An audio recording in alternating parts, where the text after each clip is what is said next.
back off. I know. How are the mamas?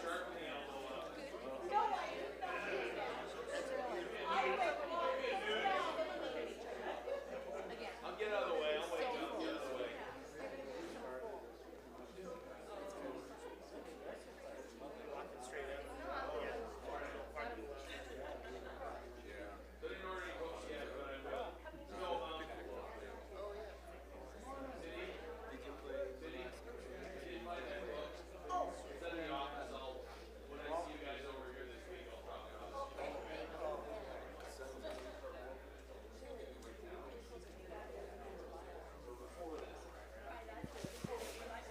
Are we good?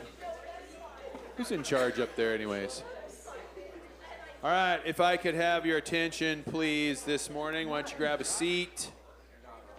We're going to run through our announcements real quick. Want to pray, and then we have a special guest. Erin is here to share about her work with international students with InterVarsity.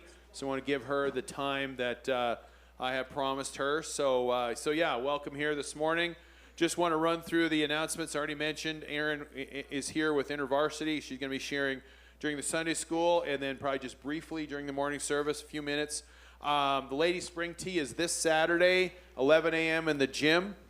Today is the last Sunday you can sign up. The deadline is April 9th, so you can still get stuff to Joy after that. But if you want to sign up on the clipboards that are going to be going around during the service, today is the last day for that. If you have any questions, Joy is the one to talk to. Yeah, Easter's coming up, so we've got a couple things going on. Townwide Good Friday service is April 18th. Summit Church is going to host that this year. We kind of rotate that around. And so they're the ones just around the corner over here as you're heading out of town. And all the churches in Lolo are invited. We're going to gather together, have a worship service. Chuck Keller from Cornerstone is going to preach. We're going to have communion together. It's always a great service. So if you can carve out the time to be there it's a wonderful time to kind of put aside all the, maybe we believe this a little differently or practice this a little differently or whatever. It's a wonderful time to put all that aside and say, you know what, this is one thing we can celebrate together. And so encourage you to be there. So it'll be at 6:30 on the 18th on Good Friday. And then Easter Sunday, we'll start with a sunrise service here at 8.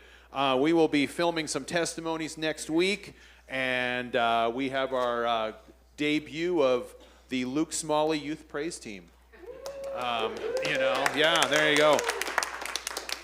So yeah, Luke and Katie and Caleb and friends are going to be leading worship for us, and then we'll have some videos of some kind of new life stories and stuff like that. After that, we'll go right into breakfast in the gym, and then worship service. There will be no Sunday school, so we'll just kind of keep on going through that. We won't have Sunday school that Sunday. Speaking of Luke Smalley, Luke, Katie, and Megan Hollinsworth are going to be serving this summer at Camp Utmost. Luke's going to be an intern. Katie and Megan are going to be CITs, or counselors in training. There is this is volunteer fundraising position, right? So we've set up a fund to help them with their fundraiser. So if you want to help support them at camp, you can designate your gift to Camp Utmost Summer Worker Fund. All that details in the bulletin. And then you can support them individually through the Rocky Mountain Bible Mission as well. So they're giving up a summer job for this, and we want to bless them and support them and encourage them in that. Operation Christmas Child still needs donations of washcloths, kids' toothbrushes, and combs. We'll have details in next week's bulletin. We kind of got that announcement too late. I'll have them on the PowerPoint as well. And then, yeah. No soap. Yeah. Well, I think they had that last time. So. And then Sarah's not here this morning. So there is an insert in your bulletin about Hope Club, and we'll talk a little bit more take a time to read that. We'll talk a little bit more about that in the service. So let's open with a prayer, and then I'll hand it over to Erin. Heavenly Father, we just thank you so much for the opportunity to gather together and worship together. And we're thankful for Erin, that Erin has taken the gifts that you have given her and has applied them to this wonderful ministry of international students right here in Missoula. And Lord, we just pray that as she shares, that we would catch that vision as well, that we'd get a feel for what she does, but also how exciting it is to have someone come from Egypt or Africa or Japan or wherever they're coming from and come here for school and then have a chance to encounter Jesus Christ. And so, Lord, I pray that you would just bless our time, bless Erin as she shares. We ask this in Jesus' name. Amen. So, Erin, why don't you come up? And I don't know what else to say to introduce you, so hopefully that was sufficient.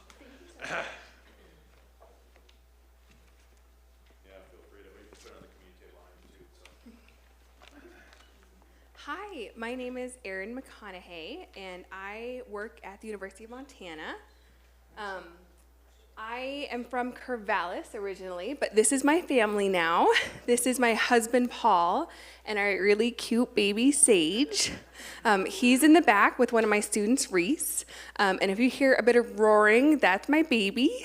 He likes to pretend he's a dinosaur right now, so don't be concerned if you hear him in the back. I'm originally from Corvallis, Montana, and then I went to school at the University of Montana about 15 years ago. And then after encountering InterVarsity and deciding I wanted to go into ministry, I actually moved to Utah for 8 years. And I'm being from the Valley. I had a lot of encounters with people who were from the LDS church. So I said, God, I will go anywhere in the world except Utah. And then I got offered one job in Utah. And after 8 years being on staff in InterVarsity there, I moved back here, got married, and started a family. And now I work full-time, or all my time with InterVarsity. If you haven't heard of InterVarsity, we are a national Christian college ministry. We do Bible studies, we do discipleships, we do small groups. We're at campuses all across the country, and we're part of the International Fellowship of Evangelical Students across all different countries in the world. And what we do is we hang out on campus with college students. When college students come in, sometimes they're looking for Christian community because they're worried about getting to stay Christian in college, which is a real fear. There's a really sad statistic that 7 out of 10 students who are raised Christian will fall away in college if they don't find Christian community. So our ability to find them, meet them, and help them get plugged in and grow their faith is really important. There's a lot of fears about places like Missoula, too, of like, will there be Christian community in Missoula? So when I showed up as a college student, I was worried, will there be anything going on in Missoula? And I jumped into a community that grew me and strengthened me and poured into me and helped me get to know Jesus in much deeper ways, and it was such a gift to me. This is pictures of our Mark camp. We do a full week of Bible camp in the summer, and these are students from that, growing their faith in that way. We also do conferences. I don't know if anyone's heard of the conference Urbana. Excellent. Yes, that is an InterVarsity conference. It's our national missions conference that happens every 3 years, including this year. And it is this incredible missions conference. When I was a student, we had like 10,000 college students from all over the U.S. come to it. We're at about 7,000 this year, we're betting. But it's 5 days of getting to explore what is God calling you for your life, and what could God be inviting you to into missions. And there was a statistic recently that about 30% of missionaries from North America that are serving outside got their call from Urbana. So it's a sending conference, and we love it. We also do spring break trips. We do fall conference. We do leadership training. We help students learn how to do discipleship. Our dream is students transformed, campus renewed, and world changers developed, so that when students leave college, they're a blessing to whatever church they go to, and they're able to jump in and help grow the church and be a part of encouraging others and discipling others. So it's a really fun ministry. I really love being a part of it. But I actually have more fun than my coworkers because I work with international students. And international students they're just one of the best parts of ministry, I think. with international students, we get to have a ton of fun. I get to eat fun food. These are students from Thailand that cooked fun food from us, a student from South Korea, and this is a group of us having Saudi Arabian food together where we're eating on the floor. There's like plastic and stuff down. We all washed our hands, but we're eating as a group, celebrating some Saudi Arabian students with us. And international students ask the most amazing questions, because sometimes they're not from Christian backgrounds, so everything's new to them. So we just get to have really the most fun conversations. This is more recent, a group of some Malaysian students, Chinese students, Taiwanese students, and students that we just get to just spend time with. And one of the things that I think makes international student ministry so vital is that students come from around the world to us. A lot of missions work, you have to fundraise to go overseas. You have to get your visa, maybe learn a new language, get accepted by a plane ticket, buy a place to live, and get to know the culture and learn how to present it. But here, they show up in our back door, at our backyard, and they're part of what we're doing. We don't need visas. We don't need to learn different languages. They're just here with us. This is a map showing where all over the world, students that I've gotten to connect with in Missoula. So a map from students from all of these places in the world have come not just to America, but to Missoula, Montana, of all places. Growing up in Corvallis, I did not think I would meet this many different people. Yeah, these aren't all at once, but just over the years who I've gotten to work with. But what is interesting is, have people heard of the 1040 window? Yeah, so it's the window from 10 degrees latitude to 40 degrees latitude that represents the parts of the world that have the most unreached peoples. These are peoples that are mostly Muslim, Buddhist, Hindu, or communist atheist. These are the places in the world that are hardest for us to reach, or where we've had the hardest time sending mission groups to, or when they get there have the hardest time reaching out to people, or maybe there's the most persecution. But let's look at the two maps together. So you can see that just in Missoula, Montana, we've gotten to meet people from almost 40% of the countries in the 1040 window, which means that we have a chance to reach people that are unreached just hanging out in Missoula.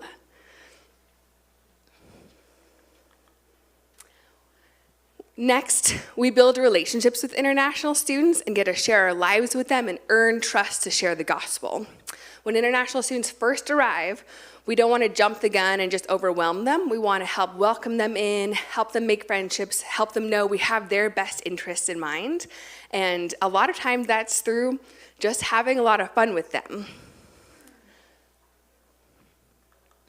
We do sledding parties for some of these students. It was their first time sledding. They're from countries like Egypt, where they've never really seen snow before. And now we put them on a thing and send them down a hill. They were a little what is this?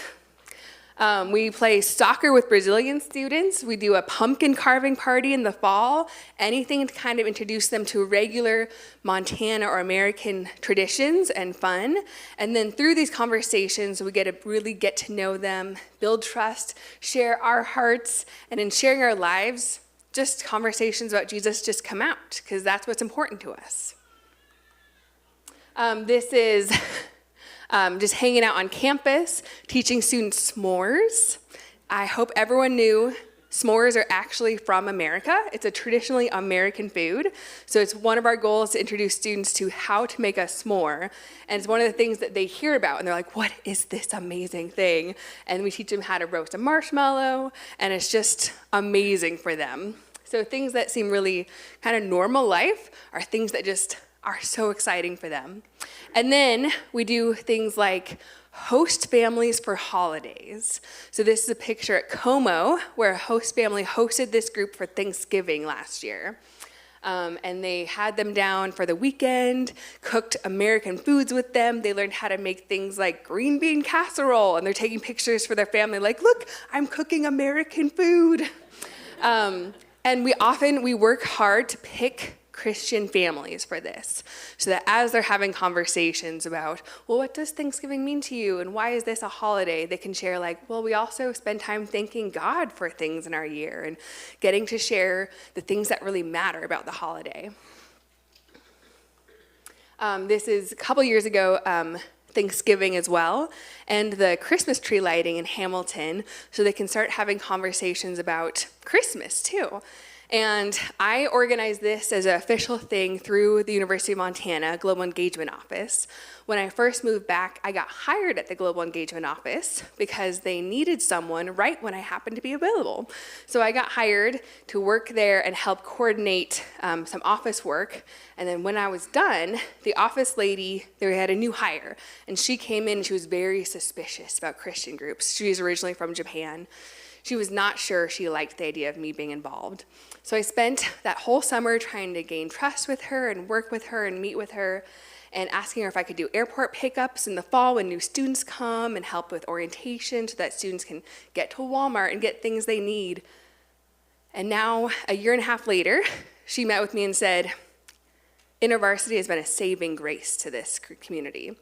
And she's not Christian. She doesn't even know what that means. And I wanted to say, there's actually more that you don't even know, but we'd love to share. But we're able to partner with the Global Engagement Office officially to do things like host homes.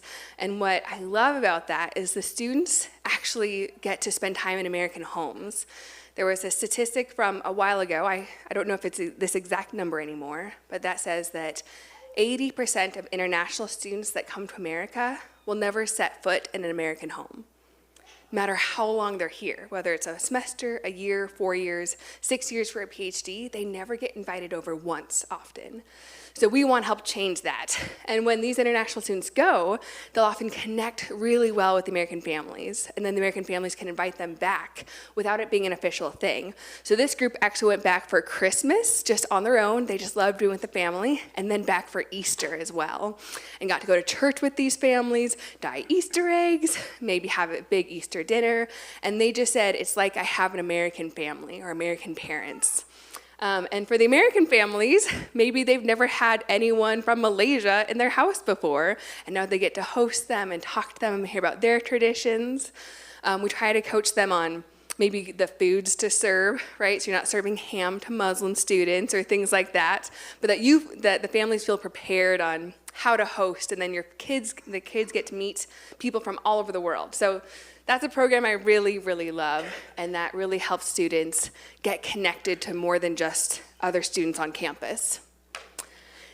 Then we have this chance to introduce Jesus to them away from the restrictions of their own countries. Many of these students are coming from places where they're not allowed to go to church, or if they're Muslim, if they became a Christian, it would be illegal, or they would be persecuted or thrown in jail. And we have students, especially Muslim students, that want to come ask questions. One day, there was a girl sitting on campus. She was one of my students, and she wasn't really interested in international students, but she was wearing a cross necklace. And this Muslim girl from Iran walks up to her and says, I see you have a cross necklace. The girl's like, yeah? She's like, are you a Christian? She's like, yeah. And the Muslim girl goes, I want to hear about Jesus. I want to ask questions about this. I have never been allowed to. So they sat down and started talking. She invited her over to meet her family. They took her to church. They spent time with her. It was the first person, the Muslim person her family had ever met. Took her to church. It was the first Muslim person that church had ever seen. And the girl actually became a Christian. Just spending time with this family and getting to know them and asking questions, getting to sit up at night wrestling with how does Jesus work, and did he really die, and was he more than just a prophet, and just asking questions with someone who wasn't even looking for a chance to spread the news about Jesus, but was just wearing a cross necklace. And that girl was so excited to have a chance to ask questions to a Christian. These are some of the Muslim students on campus we're working with right now. Muslim student from Egypt, from Malaysia, from Bangladesh. We joined their, every spring, or right now it's in the spring, is their Ramadan season, where they fast and pray and spend a lot of time focusing on the Quran. But then they do nightly feasting together and weekly community dinners. And they invited us to join them because we met some of them on campus. So we started going and eating with them. I had no idea what I was eating, but it was great. And through that, just started connecting with more and more of the Muslim women and getting to have great conversations with them. And I've never hung out with someone in a burqa around Missoula. It was a new experience, but the conversations we got to have were so good. And now we just spend time together as friends. Now we are doing an outreach style called Peace Feasts. So there's a national organization partnering with InterVarsity where they host and teach people how to do peace feasts. The goal is that Christian students, like InterVarsity students, will meet some Muslim students and share about the program, and everyone goes in, like, this is what we're gonna do. And you have an even number of Christian students and Muslim students. You eat together, and then you have an assigned topic that you're talking about. So like the first month it was, tell us a favorite story from your holy book. So the Muslim students will be like, oh, yeah, there's this story of Muhammad doing this. And then the Christian student will be like, let me tell you about Jesus opening the eyes of someone blind. And they're like, whoa, okay. And they're like, oh, yeah, Muhammad did this. And they're like, and this is how Jesus raised someone from the dead. And they're like, oh. So you get to have these conversations to try to spark curiosity and interest. And then in between, because it's a once-a-month thing, in between, you try to have coffee with each other and hang out and try to have deeper conversations so that when you keep meeting, the conversations go deeper and deeper and try to see who is curious to hear more. And this isn't like an interfaith thing where we're just like, yeah, what you believe is also totally right. And what you believe is right. We're each coming saying, we know we don't agree, but we're here to just try to get to know more about each other. And we're not going to compromise that we believe Jesus is right, but we're going to hear each other out and just ask better questions. And through this, these are some of the Muslim women on the bottom, again from Egypt, Bangladesh, Malaysia, Kazakhstan, and Afghanistan, that we just hang out with and spend time with. And two of them have taken Bibles so far and starting to ask better questions. And the next step is we're trying to start a Bible study called the Shared Prophets Bible Study. And that's where the Quran has some like similar passages to the Old Testament. Like they like Job, they like Adam, they like Noah, but they're like mentioned in sentences. So we say, hey, do you want to hear passages in the Bible that they're really talked about a lot? And they're like, oh yeah, I love hearing about Job. Let's read part of the book together. And the goal is to read stories that they're comfortable with, but they actually get to hear more about. And then they're starting to ask questions about like, well, why does it keep talking about needing a sacrifice? That's a great question. Let's read some stories about Jesus as well. So it's not, again, trying to say like affirming what they believe, but it's welcoming, starting with what they believe to starting to ask better questions to help them read the Bible and see what Jesus has to say. So that's where we're at. The Peace Feasts are also divided by men and women because that's how it is. We meet in their space so that they feel more comfortable. And these are students, American students that we're training on how to do Muslim outreach as well. These are just some more of the Muslim students that we're getting to hang out with, just spending time together. Then at the end of, like, one of the other great things about ISM is if students become Christian, they get to go back to their own countries with the gospel. This means that, again, they go back not needing a visa, already knowing the language, already knowing the culture, and understanding how to share the gospel. These are some of the Christian students I'm working with, some of them that became Christian or are starting out Christian. I don't have her pictured because it's a secret thing where she is and what she looks like, but there's a student who became Christian at the University of Montana from South Asia, married a Montana guy, and then they moved back to her country, and they are not just missionaries, but they're training missionaries in her country. In her country, the women often go to Saudi Arabia to work as housemaids. That's just part of the migrant worker culture of her country. So what they're doing is they're training Christians in her country that when they go work in the houses of Saudi Arabians, that they can take the gospel with them, that maybe they can work with the wives, the Saudi wives, and have conversations with them, that they can kind of be undercover secret missionaries living in these households, cleaning, doing the work, building trust with the wives, and learning how to share the gospel. And that's the in for this missions group. And that's what they do. And they were just Here at the University of Montana, she came as a Buddhist priestess, left as a Christian missionary. That's amazing. There's another woman here who she's from a country where it's illegal to share the gospel with other people. And she is a Christian when she came, and she had this 1 year in America, and she knows 2 other Christians in her city, in her country. And her dream is to learn how to lead a Bible study and share the gospel so that when she goes back, she can lead a Bible study illegally and know how to share the gospel. And it's just incredible. Some of these students are from Ghana, Taiwan, Sri Lanka, and they are here coming as missionaries or coming as Christians and wanting to be trained, and others that are coming as non-Christians who become Christians. There's another student who came from Myanmar who became a Christian here and then went, how do I start sharing the gospel on campus? How do I go out and meet people? And then how do I go talk to people of my own culture? Just watching God move in their lives is incredible.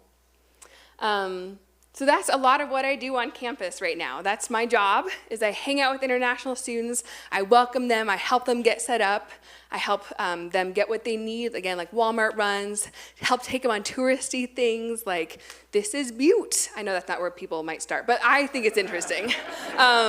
Or take them to host families, help them get to know, American foods. I get to spend time talking to them about Jesus and asking really good questions. I get to help the Christians who come here, or the people who become Christian, learn how to go back well and what does it mean to take Jesus back with them. And I just do it hanging out in Missoula. It's honestly just the best gig. So I'm here today not only to share these good stories and encourage you that there are fantastic things happening at the University of Montana, but what I'm looking for in church partnership. I am trying to ask more people to pray for me. I send out a monthly newsletter sharing stories and pictures of what's happening. I'm looking for more host families, especially if you're interested in hosting for Thanksgiving or Christmas or Easter. If you'd like to have an adventure where you host someone from Afghanistan in your house and spend time with them, dyeing Easter eggs or having chai with them. And I'm looking for people to support me financially. When I moved back from Utah, I left a lot of my support there. And then when I got married and had a baby, they raised the amount I need to fundraise for so that I can support a family. My husband also works, but Missoula housing costs are not easy. So I'm trying to raise $2,500 a month. So if anyone's interested in talking with me, I'll have a sign-up sheet you can sign up for, asking more about prayer, asking more about host families, or asking more about financially supporting. And yeah, thank you. Are there any questions about anything I do or anything at all? Yeah. I was just going to say, it looks like your baby is a good missionary too. It is so true. Yeah, I was really worried when I had the baby. I was worried it would limit me on campus. I mean, it'd be worth it because it's a baby, right? But I get to take him with me to campus every day, and the students love him. That's actually how I even meet some students. And one day he was really fussing, and 2 Muslim women came over and took him, and they're like, "We will show you how to take care of a baby." Okay, awesome. Yeah, so I really feel like he's my campus buddy. Yeah. Any other questions? I was curious, where you're talking about these host families, how often would you suggest that they reach out and have them in for something or do something? Yeah, I think once a month at the most is probably what most people can handle, and every other month if they're here for a year, if that's all you can handle. If you're only interested in doing it one time on a holiday, that is also enough. And if you're we want to host them once a month, have them over for dinner, we'll come pick them up, we'll take them to a baseball game in the summer, whatever, that's awesome. So it's as much as you want or as little as what you can do. Yeah. Anyone else? I have a question. Okay, so financially, the students that come from other countries, are they an upper class of financial status?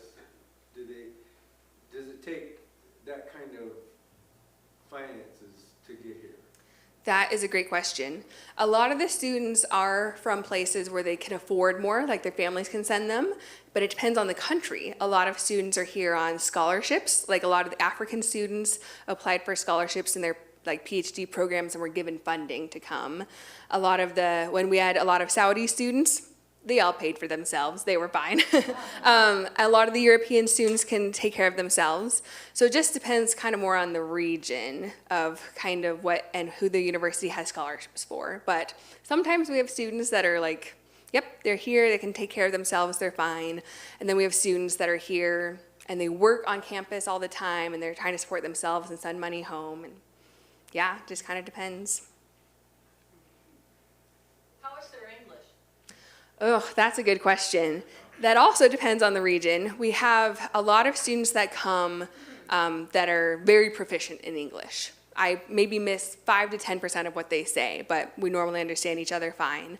And then there are students that come to Montana for the English Language Institute at the University of Montana, and their English is pretty rough. So there's a student I'm working with, the student who's actually trying to get trained to go back to lead the illegal Bible studies.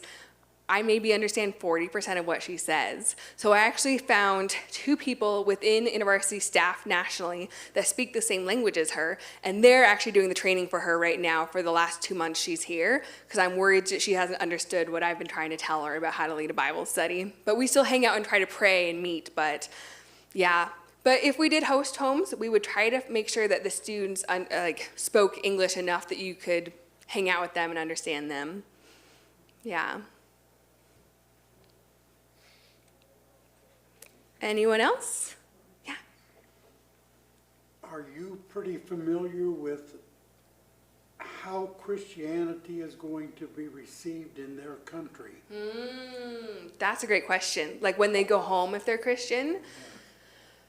I'm actually trying to research more about that right now. I'm trying to research especially with Muslim students when they go back. That's one of the trainings that InterRC gives us, is how to help students return. I know that we try to help students get connected to a Christian when they get back, whether that's the InterVarsity in their country or a missions organization. But I know that for some students, especially if they're going back to the Middle East, if they become a Christian, they're walking back into persecution. There are countries like even Malaysia where you have to file with the government to change your religion on your identification because it's part of who you are. And then you can get marked as like someone who changed religions, and that's a big deal. It's easier to be born a Christian than become a Christian. So it's hard to know that you're asking students to do hard things that I won't have to face. Like I don't have to face persecution, but by introducing them to Jesus, they will have to face persecution. Is Muslim the biggest group of people, of religions that come to you? I would say Muslim and post-Christian Europeans. We have a whole group of European students that are from places where they walk by empty churches all the time because their countries used to be Christian, but they're not interested anymore. And then it's Muslim, and then I would say we have a big group of Hindu, Buddhist, and communist atheist, which feels different than post-Christian atheist. But Muslim groups are the ones that we spend most time with. Right now, we're still trying to figure out how to get the European students to want to hang out with us because they kind of have their own fun things going on and they're not interested in us yet. But I would say Muslim is the biggest. And right now, Missoula is a refugee resettlement area. So we have a lot of Muslim families moving in. I read a statistic that right now, there's never been a time in history where Muslims and Christians have the easier access to each other. In America especially, where there are so many Muslim families in Missoula that if you just wander around Walmart, you're gonna meet a lot of them. There's just such a high population right now. Yeah.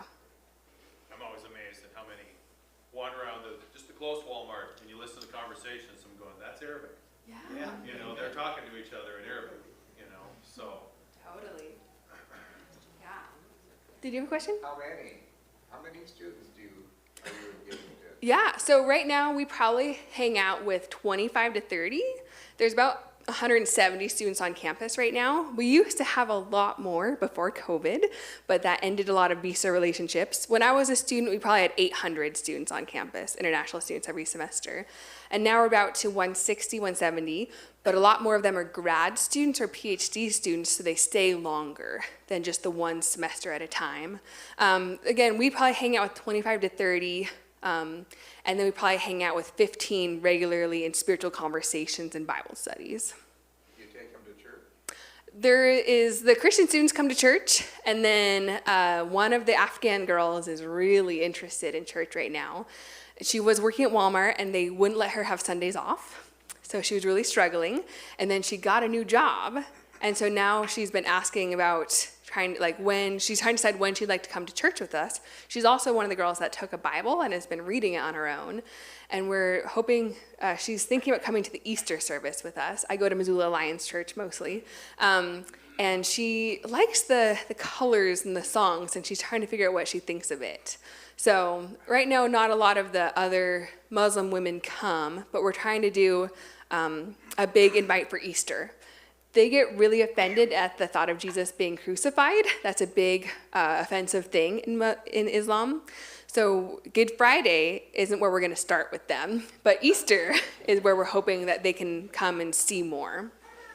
Yeah. What is the population in Missoula that are Muslim? Do you know by any chance? Oh, I don't know. I know that when I've gone, like we know that there are maybe 90 to 100 families that we've heard of through Soft Landing, which is one of the refugee resettlement areas, or through the Muslim outreach happening through Missoula Alliance. The church is doing more family outreach, and we're focusing on students. So a few hundred. I don't know of more than that in any official way, which is way more than I ever grew up with in Missoula. Did you have a question? Oh, sorry. You mentioned we are working with them, so how many besides you are on staff or? Yeah, so there's 3 staff, 1 intern, and then I have a group of student leaders or student apprentices that I'm training. Reese is one of them. She comes with me to all of the Ramadan dinners, feasts, things like that. So she's being trained in how to do this. And then 3 other official staff and soon to be 1 intern.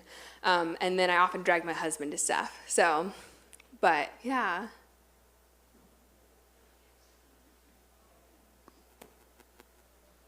Anyone else? Well, okay, so how about Jews, Israel? Yeah. And I how don't know. does that work out? I don't know of anyone studying from Israel in the University of Montana right now. We have a former staff. I don't know if any of you ever met someone named Kevin Nalty. He used to help run the International Student Ministry here. And he now lives in Israel with his wife and children as a Messianic Jewish man, reaching out to Muslims and Christians. But I don't know of anyone specifically Jewish from Israel here at the University of Montana. Do you have access to somehow to get a list of those that are coming here from other countries? I actually do, because I work with the airport pickups. So I'm one of the people that helps coordinate when they show up, and we go to the airport and help get them in vans, take them to their dorms, help them get settled. And so they bring me in, and there's actually a staff from Chi Alpha who also focuses with international students. They bring us in, and they give us the whole list. And I work really hard to be responsible and ethical with that list, and not just go, follow up at how can I know where they might be hanging out so I can meet them in an organic way. So I'm not just, I want to be responsible to the university. But yeah, they'll just sit us down and be like, here are the 35 students arriving this semester. Here's all their information. And now the lady at the Global Engagement Office will sometimes text me there's a brand new international student. They don't know anyone. Will you meet them and help them meet people? Sure, yeah. So not everyone does, but I do, yeah.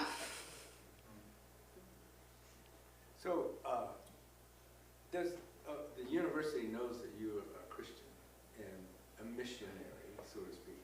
So does that bother them? Do you fit in okay?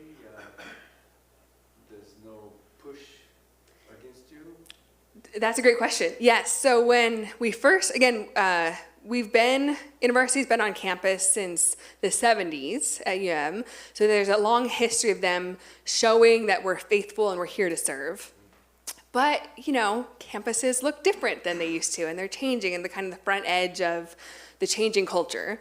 And so in other states, InterVarsity isn't very welcome, especially California, New York. There's a lot of questions of InterVarsity, will they be allowed on campus if they don't agree with this political thing or that political thing? And we often don't agree with that political thing, so we often don't get invited. But at Montana, we were a little nervous. It's Missoula. We know that it can be a different culture. But actually, there was a dorm meeting, the Student Living Center meeting, where they invited InterVarsity to come, and they said, we are spending a lot of time trying to help students, as they're physically adjusting to campus, doing mental help, but we're realizing that we don't know how to talk to them about anything with their spiritual lives, and students are asking spiritual questions. Like, Gen Z is very spiritual. They have lots of thoughts on kind of what's happening in the spiritual realm. Do you think InterVarsity could help us ask better questions or serve in that way? And we said, yes. Like, what can we do for you? So we're trying to organize events, actually, where we will just help them ask good questions about, like, how do you see your purpose? How are you adjusting to college? How do you want to grow spiritually? Here are some options. We're one of them. And the dorms invited us to do that, which is amazing. We feel very like Joseph, where we've been given favor with campus, not from us, but like God has helped us have favor with campus. The Global Engagement Office knows very clearly what we do. I actually lead a Bible study in the Global Engagement Office, and I came and told them, like, I'll be meeting with this student to look at Bible stuff. This is what we're doing. I try to be very open. Like, if we do host homes over Easter, there is a chance they'll be invited for church, but that's the international student's individual decision. I just want you to be aware of that in case you feel uncomfortable. And every time they're like, okay, cool. Because we keep showing up, because we spend time trying to invest in the Global Engagement Office, because we want to be faithful and good stewards of our relationships, I think we've earned trust with them and shown that we're not here to take anything away or to make students feel uncomfortable in any kind of predatory way. We're here to ask them into things, and we're inviting them that they have free choice to come to or not, and they feel honored by our openness, I think. But yeah, they are very aware that we're there. We actually have an office in the University Center where now there's a Muslim student office as well, but there's a University office right next to the biggest coffee shop in the University Center. And they gave it to us during COVID because they were like, oh, this office is open. And my staff worker, my team leader, happened to be walking by, coincidentally, and said, oh, we'd like that office. And they're like, okay. So it's a glass door. It says InterVarsity. People can walk by. People can stop in. We have all these Bibles people can take. And the university is very open about letting us be there. Yeah, we feel pretty blessed. It must help that you're from Corvallis. I think all of us being UM alum and being from Montana kind of opened some doors there. If you were from LA or someplace like that, you'd have it more. That's fair. Yeah. Do students stay the whole school year? Or you mentioned when they arrive for a semester, or do they stay for just the spring? Yeah, if they're undergrad, they can often come for one semester to a year. We have a lot of, probably 60% of the international students right now are grad or PhD students though. So they're here for 1 to 3 to 6 years, which is fantastic for us. Mostly the younger undergrad students that come for a semester, we often get like some really great conversations. We have a spectrum. We teach students about how to do evangelism, there's usually 5 steps people take towards becoming a Christian: trusting a Christian, being curious, asking questions, seeking, following. Often we get to trusting a Christian with some of the students who are here for a semester, but our hope is that when they go back to their countries and they meet a Christian, that trust will transfer and kind of keep going. If they're here for a year, it's much easier. The grad students is much easier to work with. Yeah, we had a couple students that come January, stay for spring semester, and often they arrive during that like cold snap. So they'll show up from Colombia and all of a sudden it's -20 and they're like, I'm gonna die here. And we have to be like, no, just don't go outside too much. Yeah, good question. Anyone else? Last call, we're almost out of time. Anyone else? All right, I don't see any hands. I'll have a sign up in the back if you want to hang out more, ask good questions, hear more, whatever you want. Thank you so much for letting me come talk. Appreciate that. All right, so hopefully you guys were encouraged. We'll have Erin just share briefly during the service too, just a few minutes, just kind of introduce herself and stuff like that. Let everybody else in the service get a chance to connect with her. So let's close in prayer, and we got coffee and donuts in the gym. Service starts in half an hour, and let's pray. Heavenly Father, thank you for the things that are going on the University of Montana campus among international students. And we just thank you for the privilege of being a place where maybe it's challenging for us to go to them, but then they can come to us. And so, Lord, I pray that you would just bless Aaron's ministry. I pray that those connections with international students, those conversations about spiritual things, those introductions of who Jesus is would be even more powerful in their lives.